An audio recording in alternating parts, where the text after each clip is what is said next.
اب ذرا غور کیجئے گا حضور غوث العظم کے والدین کا اللہ کے ہاں کیا مرتبہ ہے۔ ایک بزرگ ہیں جن کا نام ہے حضرت ابو صالح موسیٰ جنگی دوست رحمت اللہ علیہ، کہتے ہیں وہ سیب جب گزرا نا تو وہ سیب میں نے اٹھایا، بھوک کی شدت تھی، میں نے وہ آنن فانن وہ سیب کھانا شروع کیا، یہاں تک کہ 6 ماہ تک جو ہے آپ اس کی مکمل کھوج کریں۔ باغ کے مالک کا نام تھا حضرت عبداللہ صومعی رضی اللہ تعالی عنہ، اس نے کہا کہ میرے باغ کی 12 سال خدمت کرنی پڑے گی، اس ایک سیب کی اگر معافی کروانا چاہتے ہو۔ حضرت عبداللہ صومعی نے، کچھ مہمان آئے ہوئے تھے تو حضرت ابو صالح موسیٰ جنگی دوست کو کہا کہ مہمان آئے ہیں ان کے لیے سیب تو لے آؤ، میری ایک بچی ہے جو آنکھوں سے نابینا ہے، جو ہاتھوں سے اپاہج ہے، پاؤں سے لنگڑی ہے، وہ چل پھر نہیں سکتی، کانوں سے بہری ہے، اس بچی کے ساتھ تمہیں نکاح کرنا پڑے گا۔ تو میری ماں مجھے نماز کی طرف لانے کے لیے میرے مصلے کے نیچے ایک شکر کی پوڑی رکھ دیتی تھی۔ فرمایا یاد رکھنا عبادت سب سے پہلے ریاکاری ہوتی ہے، اگر بچوں کو لالچ بھی دینی پڑے عبادت کی طرف مبذول کرانے کے لیے تو یہ بھی بہتر عمل ہے۔ اور فرید مصلے پر بھی چڑھ گیا، لیکن میں شکر کی پڑیا رکھنا وہ بھول گئی، وہ میں کھاتا ہوں تو اس کا ٹیسٹ ہی کچھ عجب تھا۔ جب سے آنکھ کھولی ہے، جب سے ہوش سنبھالا ہے، میری آج تک تہجد بھی قضا نہیں۔ کہتے ایک مرتبہ میں اسی کھیتی باڑی کے لیے میں بیل کو لیتا ہوں اور میں اپنے کھیت میں لے جاتا ہوں، حضرت غوث العظم شہنشاہ بغداد نجیب الطرفین سید ہیں، آپ کہتے ہیں راستے میں اس وقت ڈاکو نے حملہ کیا، غوث العظم کہتے ہیں سب سے پہلے میرے ہاتھ پر جن لوگوں نے توبہ کی وہ ڈاکو تھے، تو جب میں عبادت میں تفرد حاصل کر لوں گا تو تمہیں طلاق ہو جائے گی۔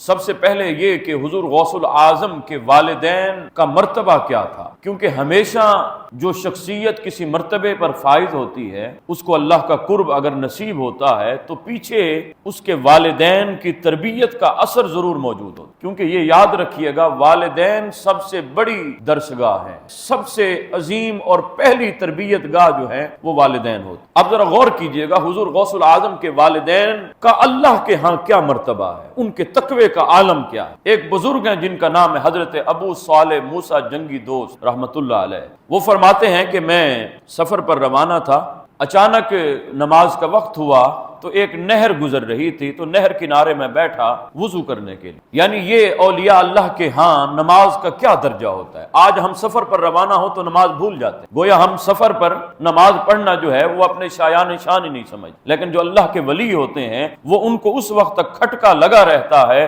جب تک وہ نماز کو ادا نہ کر لیں۔ تو ابو صالح موسیٰ جنگی دوست رحمت اللہ علیہ فرماتے ہیں نماز کا وقت تھا تو میں نہر کنارے بیٹھا وضو کرنے کے لیے، اچانک اس وقت کیفیت میری یہ تھی کہ بھوک اور پیاس کا مجھ پر غلبہ تھا۔ اچانک میں کیا دیکھتا ہوں، وضو کے دوران ہی وہ نہر کنارے پانی پر تیرتا تیرتا ایک سیب نمودار ہو۔ کہتے ہیں وہ سیب جب گزرا نا تو وہ سیب میں نے اٹھایا، بھوک کی شدت تھی، میں نے وہ آنن فانن وہ سیب کھانا شروع کر۔ جب سیب کھا لیا اس کے بعد مجھے خیال آیا کہ یہ تو مال لقطہ تھا، مال لقطہ، گری ہوئی چیز کو، کہیں گمشدہ چیز کہیں ملے راستے میں تو شریعت اس کو کہتی ہے کہ یہ مال لقطہ ہے، اس کو کھانے کی آپ کو اجازت نہیں ہے، یہاں تک کہ 6 ماہ تک جو ہے آپ اس کی مکمل کھوج کریں، اس کے مالک کو تلاش کریں۔ آج تو ہمیں کوئی چیز ملی نہیں تو وہ تو ہم فوراً ہی جیب میں ڈالنے کی کوشش کرتے ہیں کہ کہیں کسی نے دیکھ تو نہیں لیا، فوراً اپنی جیب میں ڈال کر اور اس کو اپنا ملک سمجھ کر جو ہے فوراً اس کو غائب کر دیتے ہیں۔ تو صاحب یہ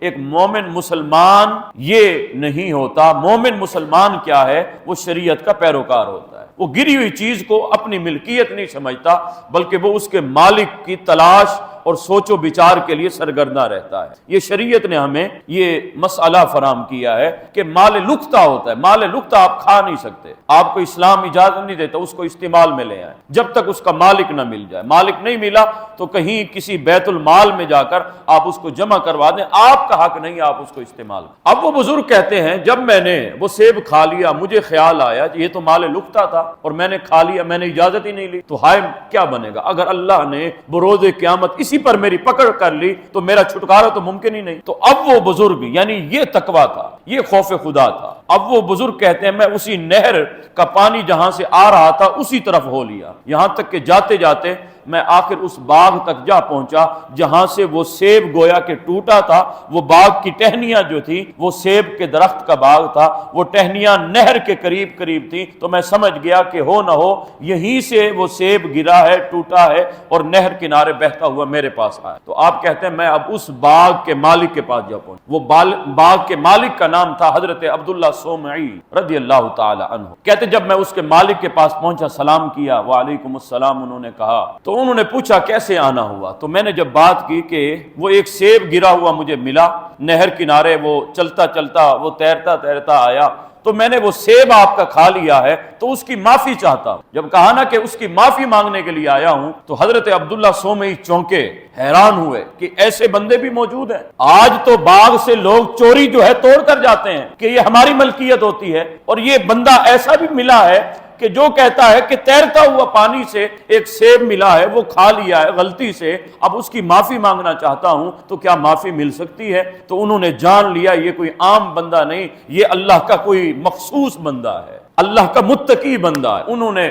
پھر کہا ہاں معافی تب ملے گی کہ جب میری شرط قبول کرو گے۔ انہوں نے کہا بولیے کیا شرط ہے؟ میں قبول کرنے کے لیے تیار ہوں۔ تو عبداللہ سومی اس باغ کے مالک نے کہا، اس نے کہا کہ میرے باغ کی 12 سال خدمت کرنی پڑے گی، اس ایک سیب کی اگر معافی کروانا چاہتے ہو تو میرے باغ کی 12 سال خدمت کرنی پڑے گی، اس کے بعد یہ ایک سیب جو تم نے کھایا ہے اس کی معافی میں دے دوں گا۔ اب مجھے بتائیے، ہم اگر اپنے گریبان میں جھانکیں، اگر کسی سے پہلے تو ہم معافی مانگتے ہی نہیں ہیں جی، ہمارے ہاں تو یہ معیار ہے کہ معافی مانگنی نہیں ہے۔ حالانکہ حقوق العباد اگر آپ نے کسی کے تلف کیے ہیں، اللہ اس وقت تک معاف نہیں کرے گا جب تک وہ بندہ معاف نہیں کرے گا جس کا حق آپ نے کھایا ہے، جس کا حق غصب کیا ہے۔ تو جب تک وہ معاف نہیں کرے گا اللہ اس وقت تک معاف نہیں فرمائے گا، کیونکہ میرا رب حقوق اللہ معاف کرنے پر قادر ہے۔ حقوق العباد میرا رب بندے کے پاس بھیجے گا، جا اس کے پاس جا، اگر وہ معاف کر دے تو میں معاف کر دوں گا،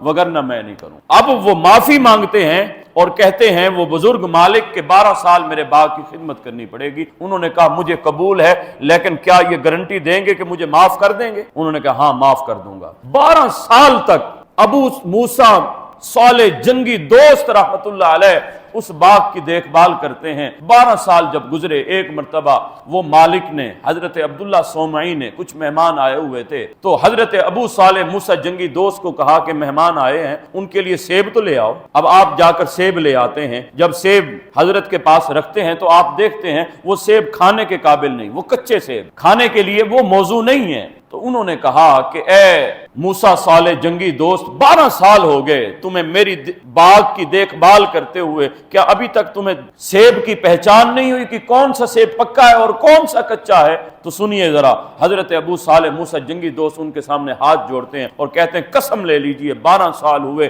میں نے سیب کھانا تو درکنار، سیبوں کی طرف کبھی آنکھ بھر کے بھی نہیں دیکھا کہ صاحب ایک سیب کھایا تھا، اس کی معافی کے لیے 12 سال محنت کرنی پڑی، کہیں اور سیب کھا لیا تو پھر میرا کیا بنے گا؟ تو آپ کہنے لگے قسم لے لیجئے میں نے کبھی سیب کی طرف دیکھا ہی نہیں، تو مجھے پتہ ہی نہیں کون سا پکا ہے کون سا کچا ہے۔ تو حضرت عبداللہ سومی فرمانے لگے ہاں تمہاری یہ خدمت کی بدولت میں تمہیں معاف کرتا ہوں، لیکن آپ نے کہا ایک اور بھی میری شرط ہے، اگر قبول کرو گے تو پھر میں معافی دے دوں گا۔ آپ نے کہا بولیے کون سی شرط ہے؟ تو وہ بزرگ کہنے لگے عبداللہ سومی، میری ایک بچی ہے جو آنکھوں سے نابینا ہے، جو ہاتھوں سے اپاہج ہے، پاؤں سے لنگڑی ہے، وہ چل پھر نہیں سکتی، کانوں سے بہری ہے، اس بچی کے ساتھ تمہیں نکاح کرنا پڑے گا، میری وہ بیٹی ہے اس کے ساتھ نکاح کرو گے میں تمہیں معاف کر دوں گا۔ آپ نے کہا اچھا معافی مل جائے گی؟ یہ نہیں دیکھا کہ وہ بچی جو ہے وہ جو زوجہ بننے والی ہے وہ آنکھوں سے بھی نابینا، پاؤں سے بھی اپاہج، وہ کانوں سے بھی بہری، تو وہ کس کام کی؟ آپ نے یہ نہیں سوچا، آپ نے کہا معافی مل جائے گی؟ انہوں نے کہا ہاں معافی مل جائے گی۔ تو آپ نے کہا پھر بسم اللہ کیجئے۔ حضرت عبداللہ سومی نے نکاح پڑھا دیا، اور نکاح جب ہو گیا تو فرمایا یہ اس کمرے میں تمہاری زوجہ تمہارا انتظار کر رہی ہے، جاؤ اس کے پاس چلے جاؤ۔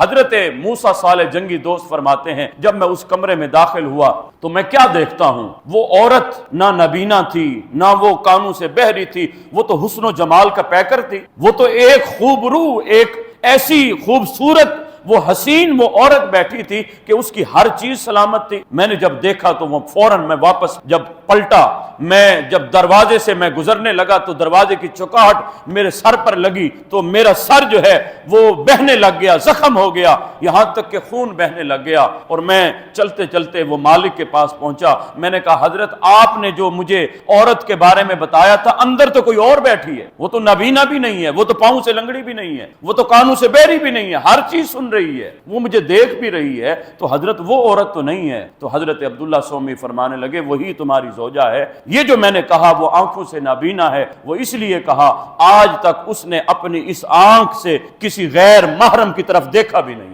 کہا اس لیے وہ نابینا تھی. میں نے جو کہا وہ کانوں سے بہری ہے، وہ اس لیے کہ اس نے آج تک اس کان میں غیر محرم کی آواز کو بھی نہیں سنا. میں نے جو کہا وہ پاؤں سے لنگڑی ہے، وہ آج تک ان قدموں سے کسی غیر محرم کی طرف چل کر بھی نہیں گئی. میں نے جو کہا وہ زبان سے گنگی ہے، اس نے آج تک اس زبان سے کسی غیر محرم سے کلام ہی نہیں کیا. کہا وہ اتنی خوبصورت بھی ہے، اتنی خوبصیرت بھی ہے. تو حضرات ذی وقار اب مجھے بتائیے یہ جو دو ہستیوں کا آپس میں ملاپ ہوا، ایک طرف موسیٰ صالح جنگی دوست جو 12 سال جنہوں نے مشقت کی ایک باغ کی معافی کے لیے، اور دوسری طرف اتنی پاکیزہ خاتون، سبحان اللہ. جب یہ دونوں میاں بیوی بنے تو ان کے ملاپ سے اللہ نے ان کو ایک لخت جگر دیا جس کو آج ہم غوث العظم شہنشاہ بغداد کہتے ہیں. تو غوث العظم ان دو ہستیوں کے لخت جگر. اب مجھے بتائیے شہنشاہ بغداد حضرت عبد القادر جیلانی، کیا ان کو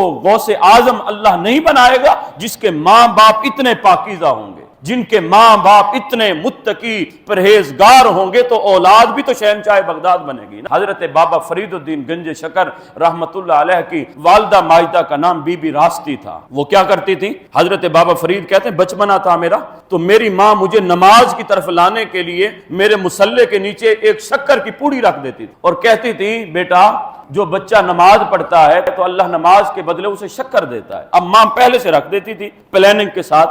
وہ جب نماز پڑھ لیتے بابا فرید تو کہتی مسلح اٹھاؤ. مسلح اٹھاتے تو نیچے دیکھتے شکر پڑی ہوتی. اب بچہ بڑا خوش ہو جاتا. اب یہ تربیت ہو رہی ہے. امام غزالی احیاء العلوم میں فرماتے ہیں، فرمایا یاد رکھنا عبادت سب سے پہلے ریاکاری ہوتی ہے، پھر وہ عادت بنتی ہے، پھر جا کر عبادت بنتی. عبادت سرے سے عبادت نہیں بن گئی پہلے ہی. فرمایا پہلے وہ ریاکاری ہوتی ہے، پہلے وہ دکھلاوا ہوتا ہے، پھر وہ عادت بنتی. آہستہ آہستہ آپ کے رگ و پے میں وہ پیوست ہوتی جاتی ہے، پھر وہ عادت بنتی ہے. تیسرے نمبر پر جا کر وہ عبادت جا کر بنتی ہے. فرمایا اگر یہاں پر علماء فرماتے ہیں اگر بچوں کو لالچ بھی دینی پڑے عبادت کی طرف مبذول کرانے کے لیے تو یہ بھی بہتر عمل ہے. آج آپ نے نہیں دیکھا والدین مائیں باپ وہ کیا کرتے ہیں بچوں کو سکول جانے کے لیے کہ بیٹا سکول جاؤ گے تو چاکلیٹ لے کر دوں گا. اب بچہ وہ خوشی خوشی چلا جاتا. تو یہی والدین کیا اسی اولاد کو مسجد میں نہیں لا سکتے؟ ان کو یہ نہیں کہہ سکتے کہ بیٹا اگر نماز پڑھو گے ہر نماز کے بعد تمہیں ایک چاکلیٹ دوں گا، ایک کینڈی دوں گا؟ تو مجھے بتائیے بچے کیا نہیں آئیں گے؟ بچوں کو اگر کہا جائے بیٹا اگر تم قرآن پڑھو گے تو میں تمہیں فلاں گفٹ لے کر دوں گا، ہفتے بعد جس نے 5 نمازیں جو ہے وہ ایک ہفتے پوری کی ہوں گی اس کو ایک خوبصورت گفٹ لے کر دوں گا. یہ اولاد کی تربیت ہے صاحب. آپ والدین ہیں، یہ جو آپ کی اولاد ہے یہ اللہ کی امانت ہے، مخلوق اللہ کی ہے، اللہ نے آپ کے ہاں سپرد کی ہے. کچھ لمحے کے لیے 20 سال 30 سال 40 سال کے لیے اللہ نے آپ کو ان کا مالک بنایا ہے، لیکن یاد رکھنا مالک حقیقی اللہ ہے. یہ اولاد تو آپ کی ہے لیکن ان کا مالک اللہ ہے اور اللہ آپ سے حساب لے گا، ان کے بارے میں پوچھے گا کہ میں نے تمہیں مخلوق دی تھی، تم نے اس کی تربیت کی تھی؟ کیا تم نے ان کو دیکھا بھی تھا کہ میری یاد کی طرف آتے ہیں یا نہیں آتے؟ تو اب حضرت بابا فرید الدین گنج شکر سبحان اللہ آپ فرماتے ہیں میری ماں ہر روز وہ مصلے کے نیچے وہ شکر کی پوڑیاں رکھ دیتی اور میں جب نماز پڑھ کے فارغ ہوتا وہ مصلح اٹھاتا تو وہ پوڑیاں پڑی ہوتی. ایک دن آپ کی والدہ ماجدہ فرماتی ہیں میں وہ کسی کام کاج میں مصروف تھی، اچانک نماز کا وقت ہوا اور فرید مصلے پر بھی چڑھ گیا لیکن میں شکر کی پوڑیاں رکھنا وہ بھول گئی. اب جب مصلے پر فرید بھی چڑھ گیا اب میں نے کہا اب اگر میں اس کے سامنے رکھوں گی تو وہ تو جان لے گا. تو اب آپ کہتی ہیں جب فرید نماز پڑھ رہا تھا یہ والدہ کی تربیت ہے، قربان جائیں. جب والدہ اتنی نیک ہوگی اللہ اولاد بھی فرید الدین جیسی دے گا نا. جب والدہ فاطمہ الزہرا ہوگی اللہ اولاد بھی حسنین کریمین جیسی دے گا، اور جب والدہ ام الخیر ہوگی اللہ اولاد بھی غوث العظم جیسی عطا فرمائے. تو آپ فرماتی ہیں جب میرا بچہ نماز پڑھ رہا تھا فرید تو میں نے اللہ کی بارگاہ میں سجدہ ریز ہوئی اور اللہ کی بارگاہ میں جھک گئی. میں نے کہا مالک میں اس کو اگر لاتی تھی اس لالچ کے عوض تو وہ تیرے راستے کی طرف لاتی تھی. مالک یہ فرید تیرا بندہ ہے, میرا بیٹا تو ضرور ہے لیکن بندہ تو تیرا ہے نا. مالک میں تیرے راستے کی طرف اس کو لانے کے لیے آئی ہوں. آج اگر اس نے مصلا اٹھایا اور نیچے شکر نہ ملی تو مالک تیرا بندہ ناراض ہو جائے گا, وہ خفا ہو جائے گا کہ کیا اللہ جو ہے وہ شکر اب دینا چھوڑ گیا ہے. تو مالک اب تیرا کام ہے, میرا کام تھا اس کو مصلے کی طرف لے آنا, اب آگے اس کی بگڑی بنانا یہ تیرا کام ہے. حضرت بابا فرید فرماتے ہیں میں نے آج بھی نماز پڑھی, مصلا اٹھایا تو نیچے کیا دیکھتا ہوں, وہ پڑیا پڑی ہے, وہ میں کھاتا ہوں تو اس کا ٹیسٹ ہی کچھ عجب تھا. میں ماں کے پاس گیا, ماں آج شکر کہاں سے لے آئی ہو, آج تو اس کا ذائقہ ہی کچھ عجیب ہے. ماں نے سینے سے لگایا اور فرمایا بیٹا پہلے جو شکر رکھتی تھی وہ میں رکھتی تھی, آج جس کی تو نماز پڑھ رہا تھا آج اس رب نے تیرے لیے شکر کا اہتمام. تو حضرات ذی وقار مجھے بتائیے یہ بابا فرید الدین پھر بنتے ہیں. پھر وہ جو کہتے ہیں ماں سے کہتے ہیں ایک مرتبہ ماں یاد رکھ یہ فرید الدین تیرا اتنا پاکیزہ ستھرا بیٹا ہے, جب سے آنکھ کھولی ہے جب سے ہوش سنبھالا ہے میری آج تک تہجد بھی قضا نہیں ہوئی. سبحان اللہ. اب یہ بابا فرید الدین, یہ جو لوگ کہتے ہیں کہ تم اولیاء اولیاء کرتے رہتے ہو, فرید فرید کرتے رہتے ہو, تو صاحب فرید فرید ایسے نہیں کیا جاتا. یہ فرید الدین ذرا دیکھو تو صحیح نا, فرید الدین بنتا کیسے ہے. فرید الدین فرماتے کیا ہیں کہ ماں آج تک میری تہجد بھی قضا نہیں ہوئی. ماں نے کہا بیٹا اس میں میرے دودھ کا بھی اثر ہے, یاد رکھنا میں بھی اس وقت تک تمہیں دودھ نہیں پلاتی تھی جب تک باوضو نہیں ہو جاتی. تو اب غوث العظم رضی اللہ تعالی عنہ آپ نے دیکھ لیا آپ کے والدین اتنے پاکیزہ ہیں. تو حضرت غوث العظم رضی اللہ تعالی عنہ فرماتے ہیں 18 سال کی عمر تھی, میں علم دین حاصل کرنے کے لیے جب میں نکلا ماں سے اجازت چاہی اور بغداد شہر میں آیا علم دین حاصل کرنے کے لیے, کیونکہ آپ گیلان کے رہنے والے تھے. حضرت غوث العظم رضی اللہ تعالی عنہ فرماتے ہیں میرے آباء و اجداد کا پیشہ تھا کھیتی باڑی. کہتے ایک مرتبہ میں اسی کھیتی باڑی کے لیے میں بیل کو لیتا ہوں اور میں اپنے کھیت میں لے جاتا ہوں اس کو جوتنے کے لیے. اچانک آپ کہتے ہیں میرے لیے بڑی حیرت کی بات ہوئی کہ بیل نے نا میں اس کو جب چلائے جا رہا تھا اچانک اس نے میری طرف مڑ کر دیکھا اور میری طرف اپنا چہرہ کیا بیل نے, اور بیل نے مجھ سے کلام کیا. اس نے کہا عبد القادر اللہ نے تجھے اس لیے تو پیدا نہیں کیا کہ تو کھیت کے اندر جو ہے تو کھیت جوتتا رہے, تو یہی حل چلاتا رہے, اللہ نے تجھے اس لیے تو پیدا نہیں کیا نا. تو اے عبد القادر تیری زندگی کا مقصد تو کچھ اور ہے. تو آپ کہتے ہیں پھر میں لوٹا ماں کو یہ آ کر سنایا تو ماں نے کہا بیٹا تمہیں علم دین حاصل کرنا چاہیے. تو آپ کہتے ہیں میں نے ماں سے اجازت. اب ذرا غور کیجئے یہ ماں تھی جب حضرت غوث العظم کے والد کا سایہ بھی اٹھ گیا اور ماں اکیلی تھی, یہی بیٹے تھے حضرت غوث العظم عبد القادر جیلانی. ماں نے کہا بیٹا جا میں تجھے اللہ کے راستے سپرد کرتی ہوں, اللہ کے دین کے لیے جا, چلا جا. اب آپ کہتے ہیں میں جب جانے لگا تو میری ماں نے میری جیب کے اندر 40 دینار سی دیے. سبحان اللہ, درہم و دینار 40, وہ میری وہ ساری ٹوٹل جمع پونجی تھی. اور ماں نے کہا کہ بیٹا یہ تمہاری جیب کے اندر سی دیے ہیں. اور ماں نے نصیحت کی چلتے چلتے, ماں نے کہا بیٹا تم سید ہوتے ہو, تمہارے اندر جو خون ہے وہ حسنی حسینی خون ہے.